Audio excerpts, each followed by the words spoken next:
Good evening and thanks for joining us. I'm Bruce Frisco. Todd Battersea is on assignment tonight. It is Friday, the 20th day of March. This is CTV News. Tonight, fueling uncertainty. Gas prices rise again. Where is the ceiling? Fighting a hidden enemy. A behind-the-scenes look at the RCMP Child Exploitation Unit. A mix of snow and rain moves through Saturday. A second system brings more spring snow to the Maritimes Sunday night into Monday. Live from our Maritimes News Center, this is CTV News at 6. Here is Bruce Frisco.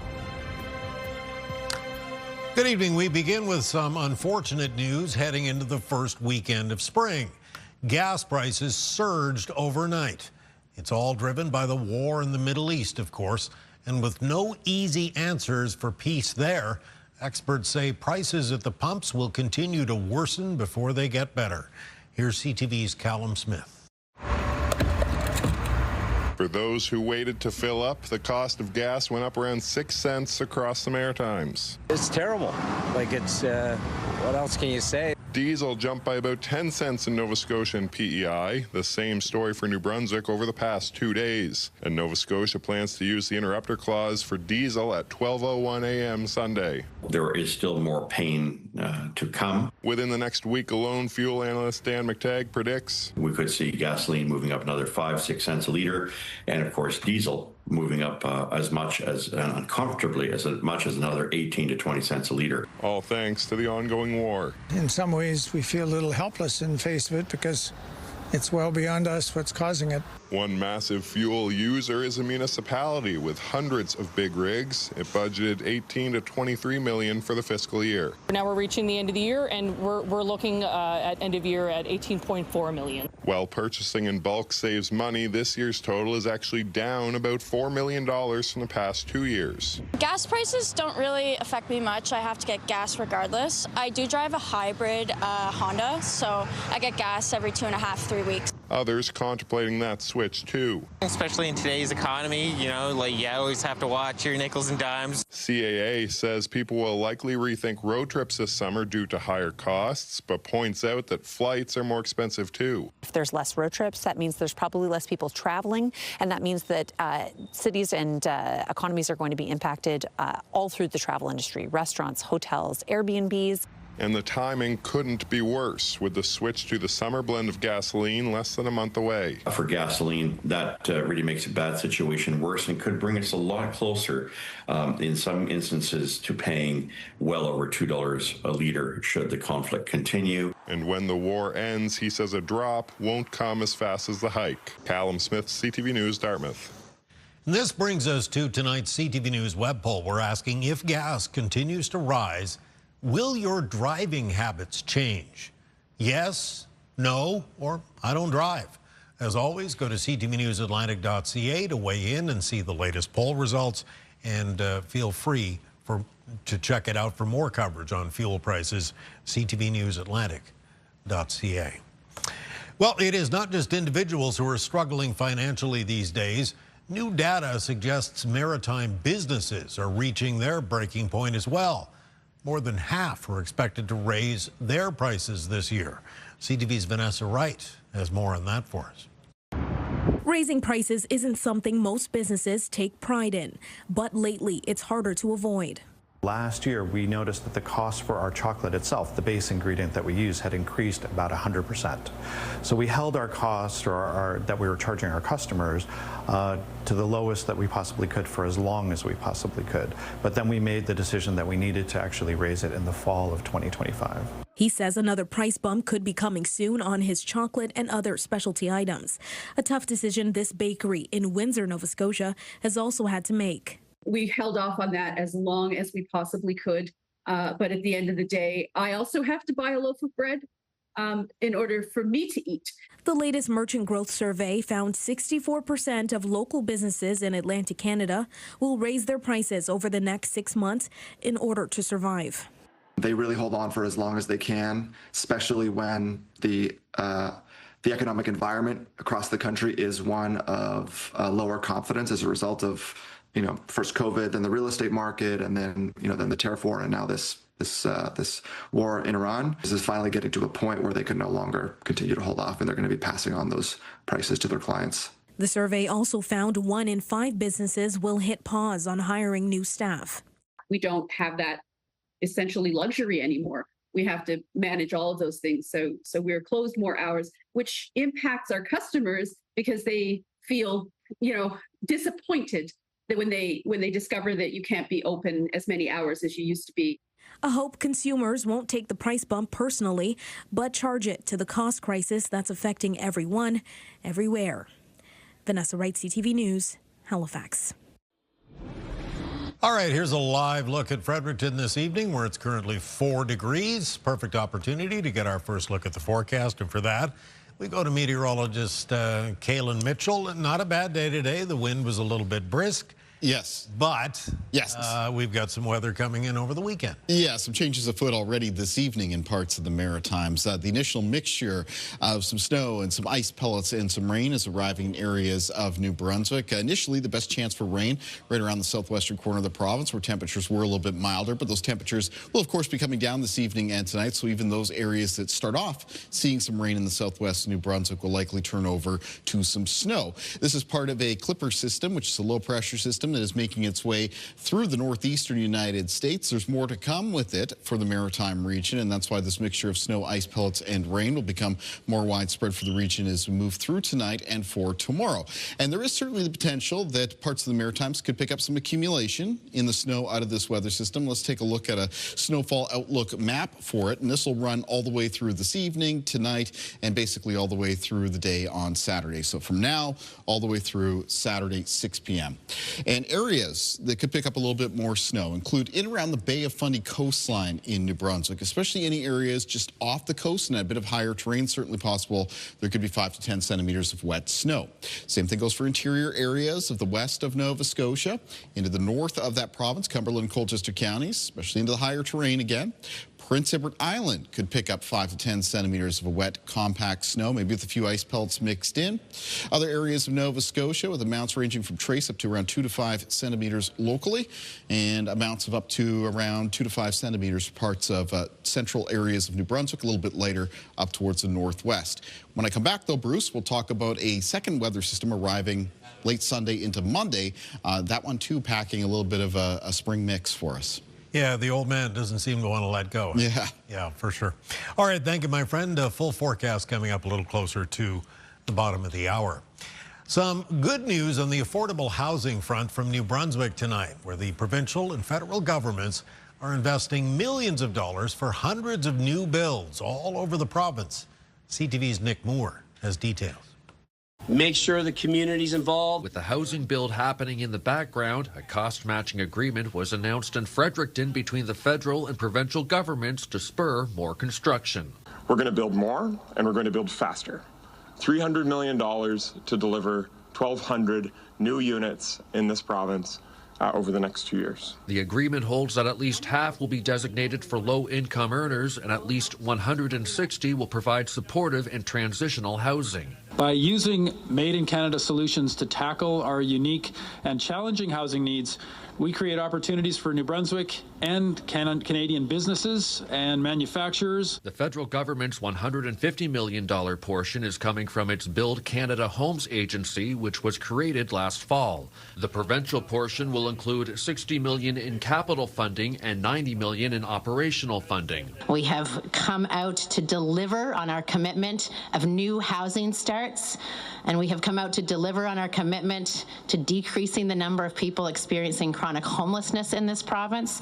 The announcement today is going to take us in many steps towards that goal. The federal government says it will work with New Brunswick municipalities to speed up construction by reducing or waiving development fees and providing temporary property tax relief. A lot of New Brunswick mayors, a lot of mayors in Atlantic Canada would say that this program, because of the number of units that are required to receive the funding, it's not as much tailored to cities that don't develop at that scale. So it would have been hard for cities to have responded to this, so it's good that they're working with the province. There was no information today about where the developments will be located.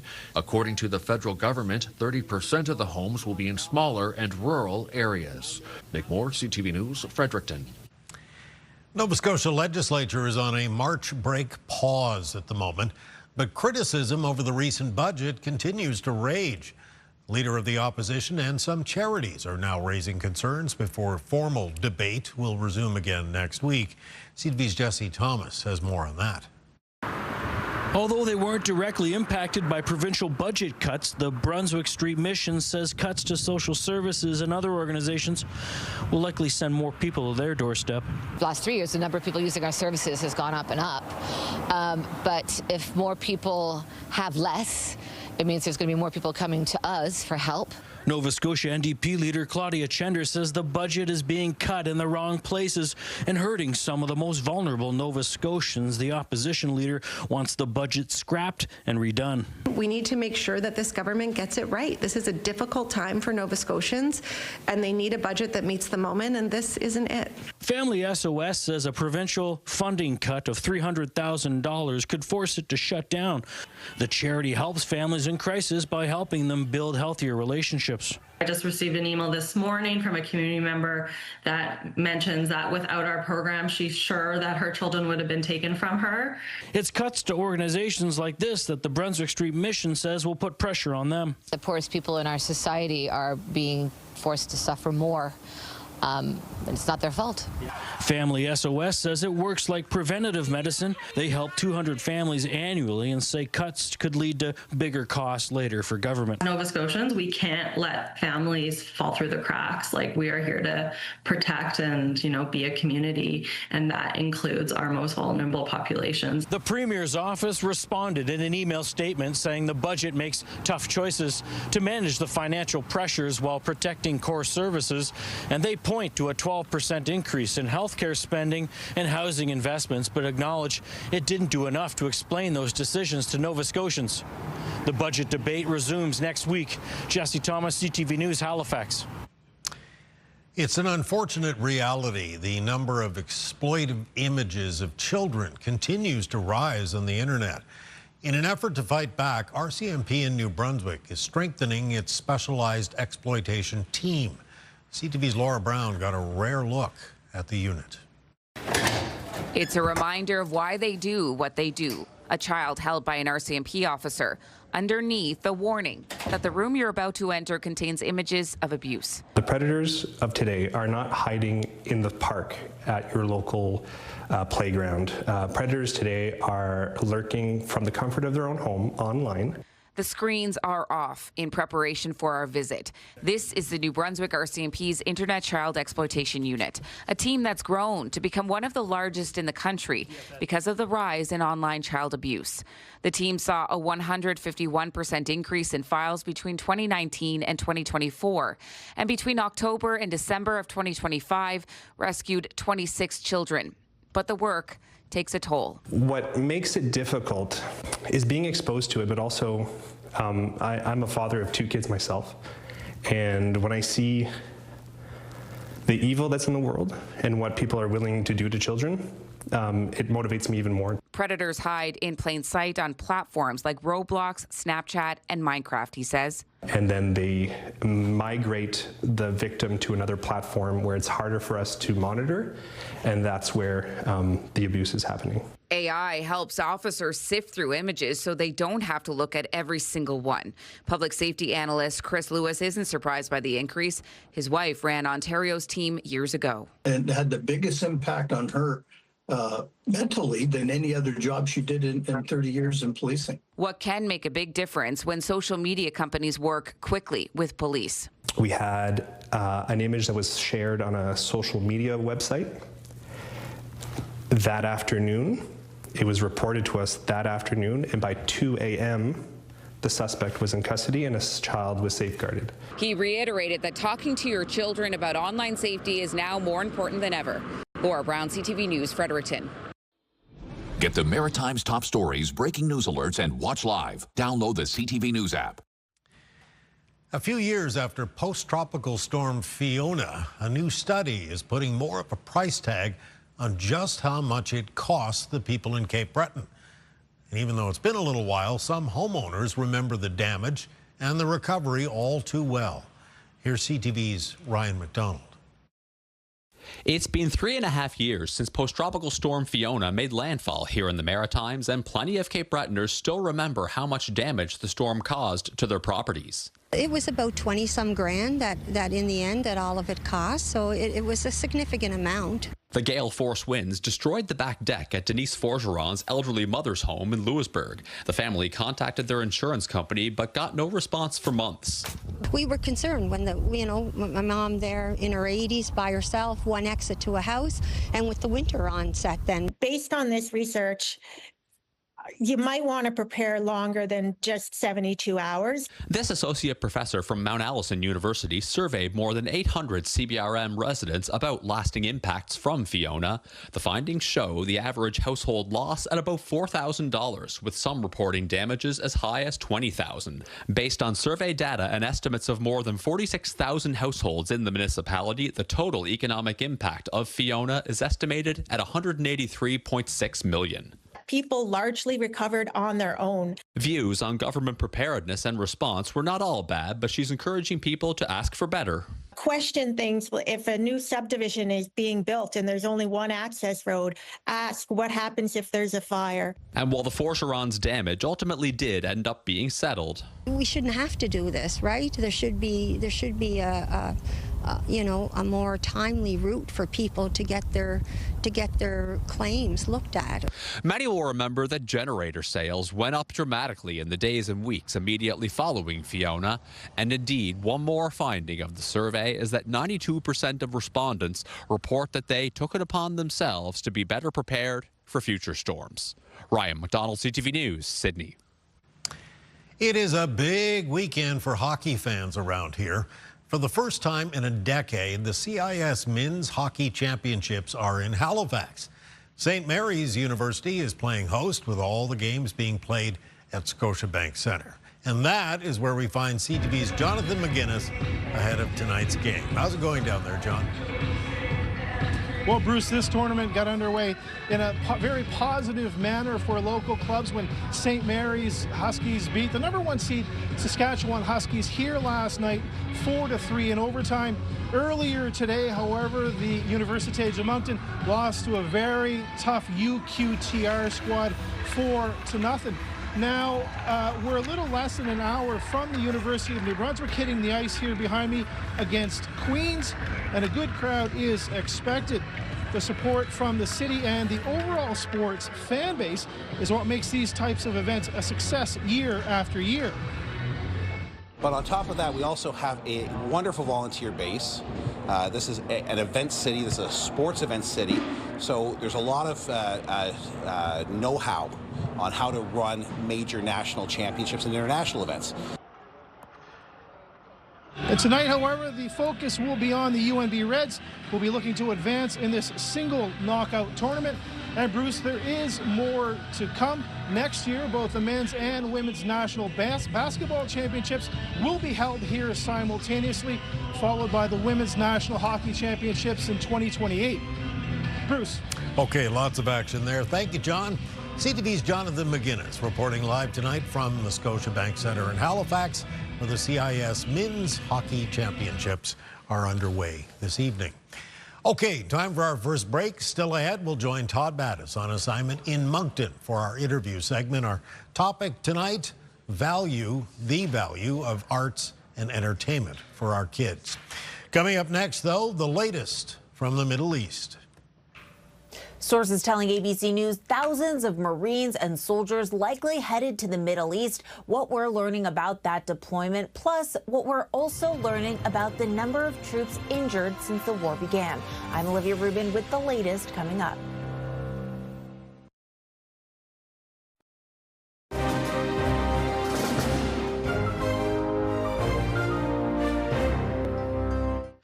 Major developments today in the war in Iran. ABC News reporting that more U.S. troops are likely being deployed to the region.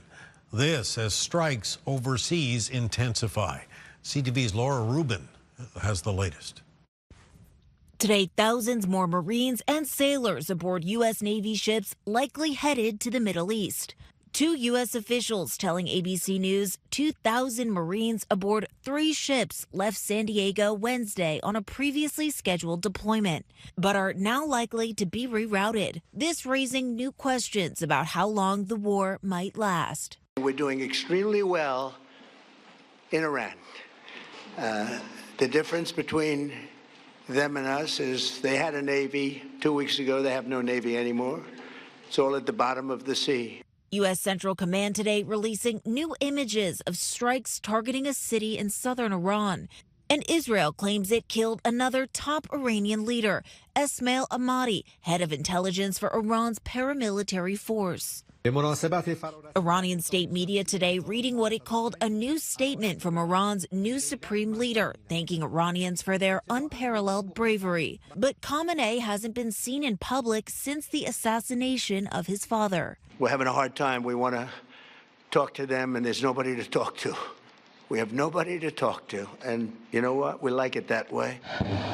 Iran proving it still has firepower today, shooting off rockets and a new warning, threatening to expand its targets, saying recreational areas and tourist destinations in other countries are not safe for enemies. In Old City, Jerusalem, medics rushing to the scene. ABC's Tom Sufi Burridge is there. I think this is the most significant impact that we've had in the Old City in Jerusalem, and we've seen huge pieces of rock strewn right over this area.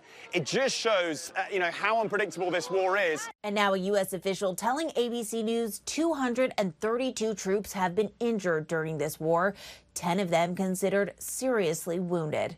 Olivia Rubin, ABC News, Washington. All right, coming up next, celebrating the new season with a taste of the old one. Snow heading our way, a significant amount for some. Kaylin has all the details when CTV News at 6 continues.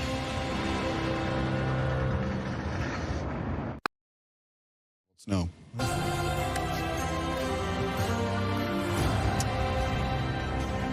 Okay, the beautiful, historic, and picturesque railway station in Macadam, New Brunswick, where it's currently 3 degrees. I don't think is that a snowflake there? Is it snow in the back there? Yeah, that's a little bit of light snow. It's beginning to fall in around the Macadam area, so that is the start of that clipper system. Okay. Yeah, that's going to continue to work its way into the Maritimes for tonight, bringing us a spring mix of weather. Because, look, this mix that's in the forecast, this is something that we do get in the spring. We do. And if it were just a mix tomorrow, that might be okay. That's right, but there are a few areas that we'll need to watch for some snow on the ground out of this first system, and then some other areas to watch for more snow late Sunday to Monday. So let's go through both of them. Yeah, thank you. So let's start off with the timing of this weather system. So we saw a few snowflakes there falling in around the Macadam area on our timeline. That's likely this little area of blue showing up around the area now, or the region now. There are other parts of New Brunswick as well that have been getting into initially some light snow, but it is going to pick up as far as the snowfall rates go, especially in around the Bay of Fundy coastline as we move through tonight and into the early morning hours of Saturday. At the same time, there'll be some snow moving into Prince Edward Island and into areas of Nova Scotia. For Nova Scotia in the southwest of the province during the night, it is likely to mix with some ice pellets and turn over to some rain. In fact, that change over to rain should probably work its way all the way up the South Shore and into the Halifax area by the start of the day for tomorrow. A mixture of snow and rain possible right along the Bay of Fundy coastline in New Brunswick, but moving just off the coastline, it may still be coming down to some accumulating snow first thing in the morning, so be careful about that. Some interior areas of Nova Scotia, even in the west of the province, could still be seeing some accumulating snow at the start of Saturday. Prince Edward Island still into some wet snow that'll be adding up, and same thing goes for eastern areas of Nova Scotia.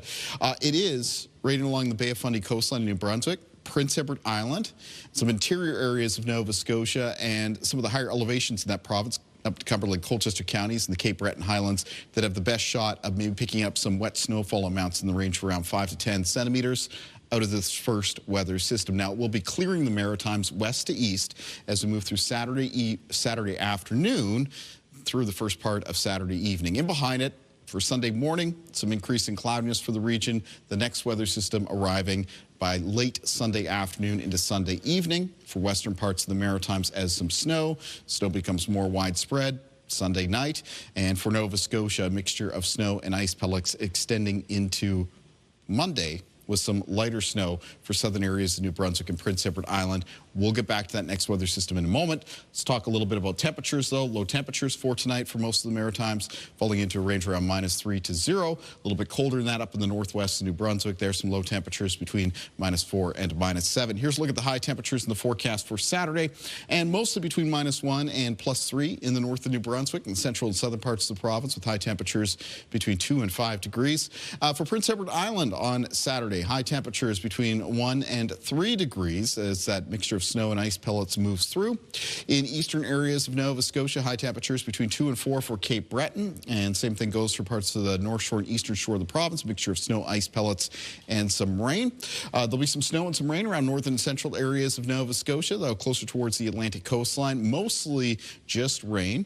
And then into the southwest of Nova Scotia, initially there'll be some snow, especially for interior areas tonight into very early Saturday morning. Then that turns over to showers, drizzle, and fog as temperatures come up.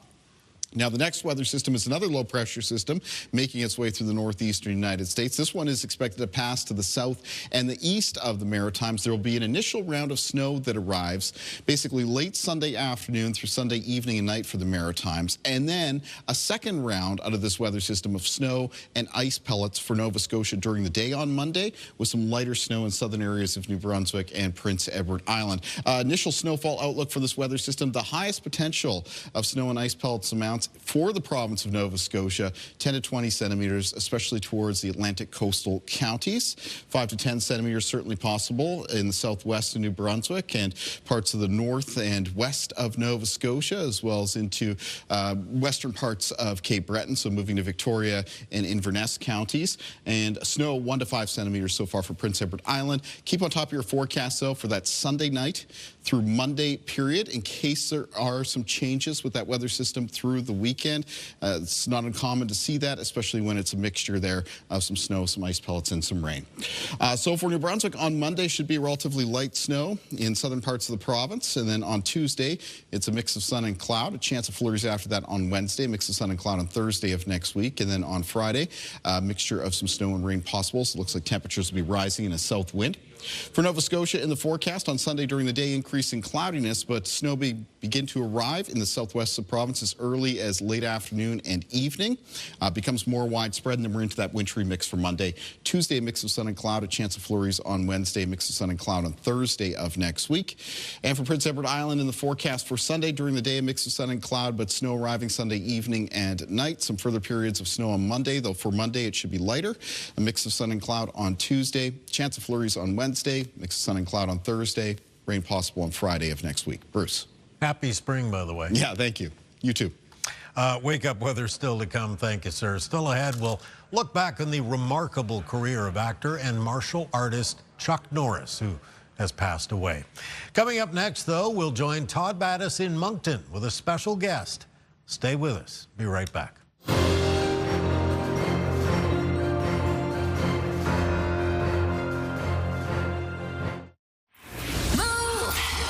With Aaron and Peter. Win your share of $10,000 with Aaron and Peter's payroll. Register now at move100halifax.ca and listen for your name starting at 8 a.m.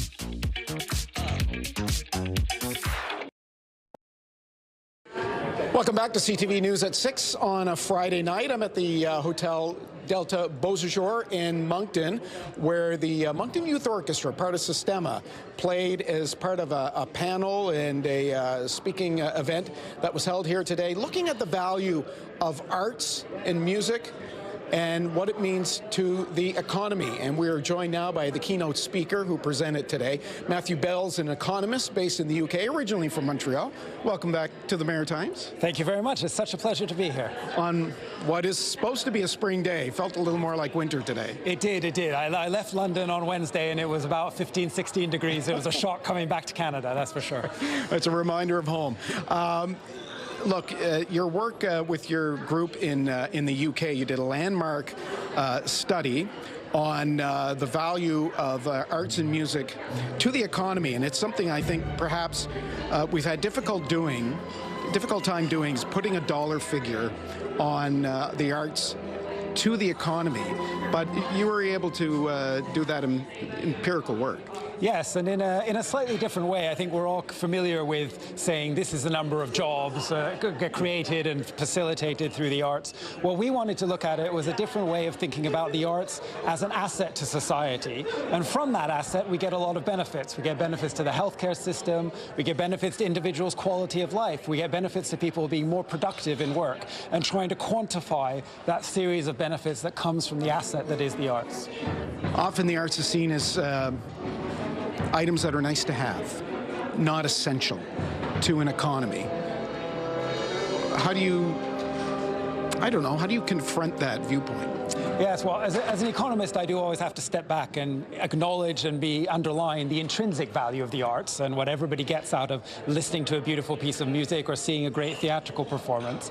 But also as an economist, I try to get people to understand that participation in the arts, whether that's actually playing, participating, or in the audience, delivers real benefits to the individual. We know that it improves how people's brains function, and it improves their social abilities, their abilities to concentrate, how people think about the world, and that translates into benefits in health terms and to the healthcare system, in employment terms and to jobs and to employability, and into a whole series of other benefits that people to act in society and communities on. So much emphasis right now across Canada and the provinces is on healthcare, which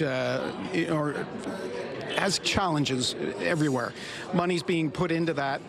Rarely are the arts and those outcomes that you talked about viewed as essential to healthcare.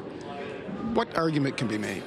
Well, I think one of the dangers of healthcare is that we view healthcare systems more as sickness systems and less as a way of treating health in its broadest sense.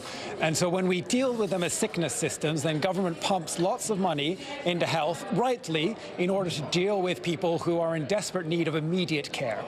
But what we can forget about is that preceding that, what has led to the health problems, whether it's the obesity or the dementia or other things, what contributes to them and what can help to prevent them or to delay the onset of things like dementia is things such as participation in the arts.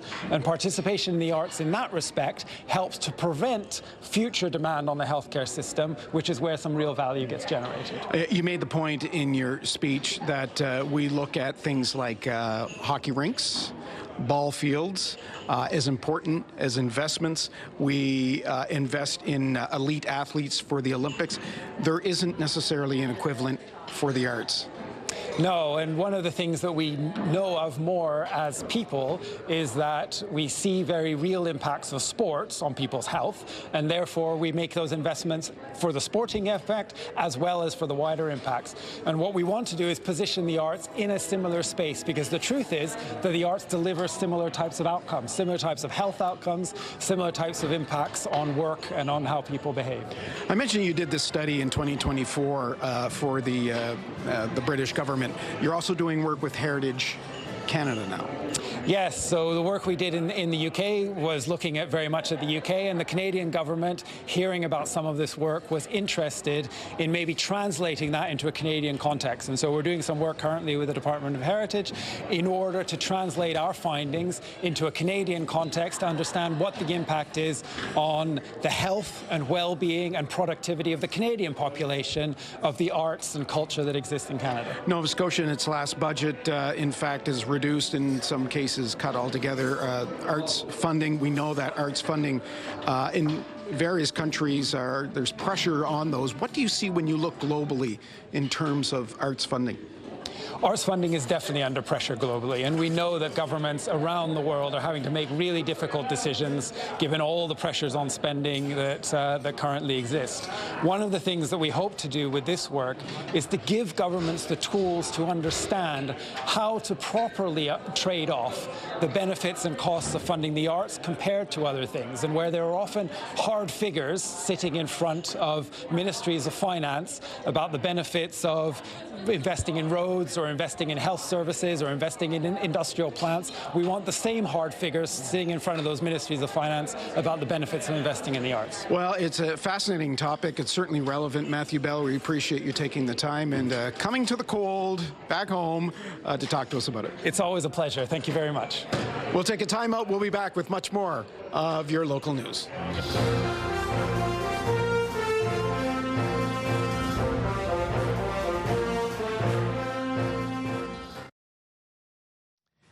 In the Lifeline tonight, the benefits of limiting screen time for children. Plus, being a night owl may come with some hidden health risks. CTV's Suzette Beliveau has more. A new study shows that children who limit screen time have better well-being outcomes than children who don't. The Canadian Pediatric Society observed a cohort of children in 2019 and 2023. 44% of the kids followed the Society's guidelines for how much time they spend in front of digital devices, while 12% did not. Children who followed the guidelines both years came out on top in a number of physical and mental health categories. The Society says time limits vary by age, but it's the quality of screen time that matters most. For some people, staying up late feels natural, but new research suggests it may come with hidden heart risk. A study published in the Journal of the American Heart Association found that night owls were 79% more likely to have unhealthy heart scores based on their diet, exercise, sleep, smoking, weight, blood pressure, blood fats, and blood sugar. Researchers found that these night owls were 16% more likely to have a heart attack or stroke. About 3/4 of that risk was linked to lifestyle habits, especially smoking, poor sleep, unhealthy diet, and high blood sugar. Experts say the goal isn't to force night owls to become morning people. Instead, focus on what matters most: quitting smoking, getting enough sleep, eating healthier foods, staying active, and keeping blood sugar and weight in check. Small changes, even for late sleepers, can add up to better heart health over time. With health and medical news, I'm Suzette Beliveau for The Lifeline.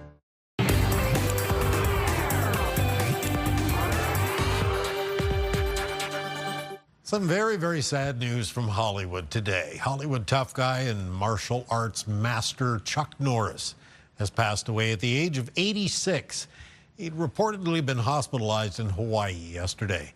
CNN's Stephanie Elam takes a look back at a remarkable life. I was a very shy, introverted kid growing up. Chuck Norris didn't stay that way for long, thanks to the martial arts. I was sent to Korea when I was in the Air Force, and I started training over there, and then I came back and got out of the service and started teaching. And to get students in my school, I became a karate fighter. Some of those students were stars like Steve McQueen, who encouraged him to become an actor. I retired as the world karate champion, and I was looking for something to get involved in, a new goal for myself. And I had thought about acting. I talked to Steve McQueen about it, and he encouraged me to pursue it. He said if I would apply myself like I did the martial arts, that I would maybe have a chance at it. Norris's first memorable part was Bruce Lee's furry and formidable opponent in 1972's Way of the Dragon. 5 years later, he landed his first leading role as a truck driver searching for his missing brother in Breaker Breaker. Throughout the 70s and 80s, Norris made a name for himself as a rugged action hero in movies like Lone Wolf McQuade, Missing in Action, and Delta Force. With his film career cooling off in the 90s, Norris made the switch to television. The tough guy won new fans with his long-running series, Walker, Texas Ranger. You have the right to remain silent.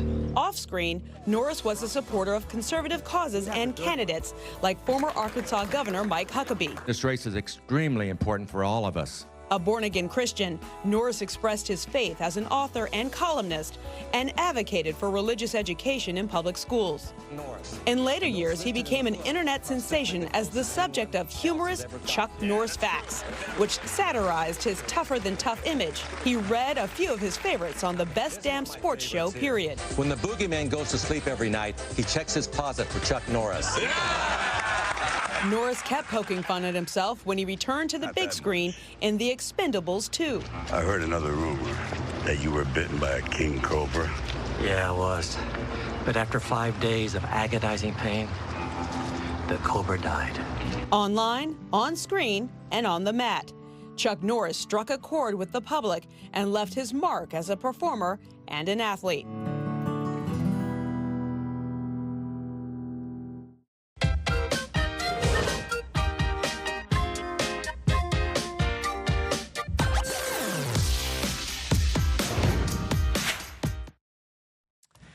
On the markets today, the Dow ended the day down 443 points, and Canadian retail sales were up over 1% in January.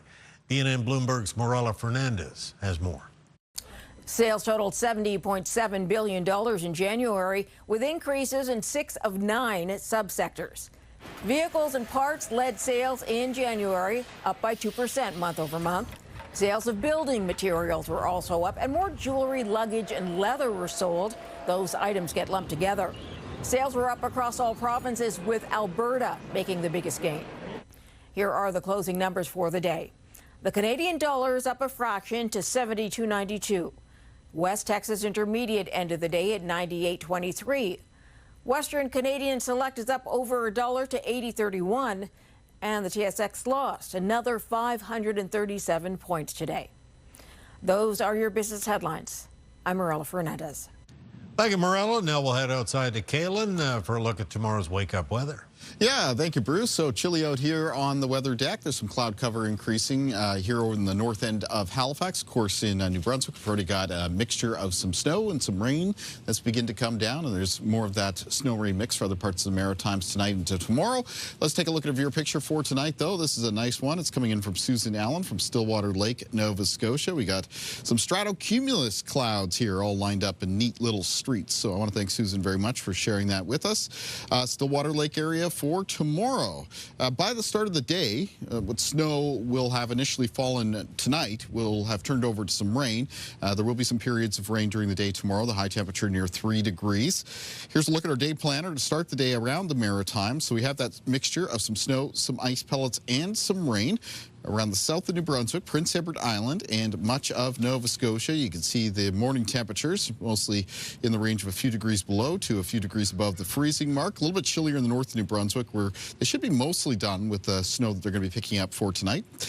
In the afternoon, that mixture of snow and rain will continue to clear through. We'll be exiting the Maritime region west to east as we move through Saturday afternoon into Saturday evening. Let's find out what's coming up on your Morning Atlantic. Monday on Your Morning Atlantic, more healthcare options. All pharmacies in Nova Scotia will soon be able to diagnose and treat 29 common concerns, all covered by your health card. We'll get the details Monday on Your Morning Atlantic on CTV2 and Crave. Thank you, ladies. Finally tonight, we know around here the price of lobster can fluctuate quite a bit, but rarely do we see this. According to the Boston Globe, some restaurants in Massachusetts are charging almost $50 US for a lobster roll. This is Sullivan's on Castle Island. Lobster rolls there about half the price, but so far this season, at least right now, New England lobster lovers are really in a pinch. Wholesale lobster prices hovering around $42 a pound, by the way, in Massachusetts. Analysts say regulations, including protections in place for North Atlantic right whales, are partly to blame for the wave of increases. Buy them at any price.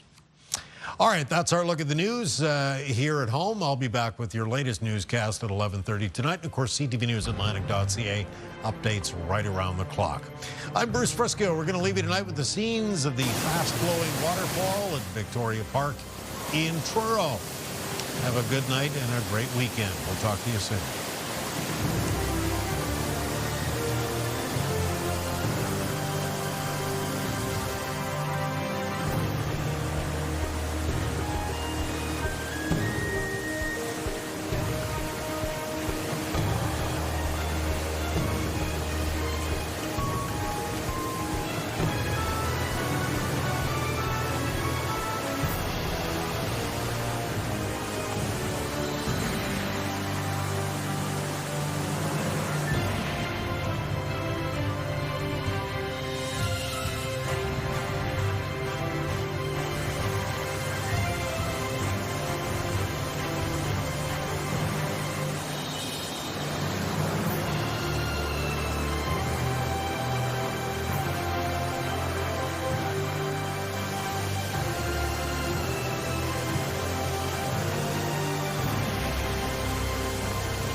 CTV News, the Maritimes' #1 newscast. Watch live on Crave.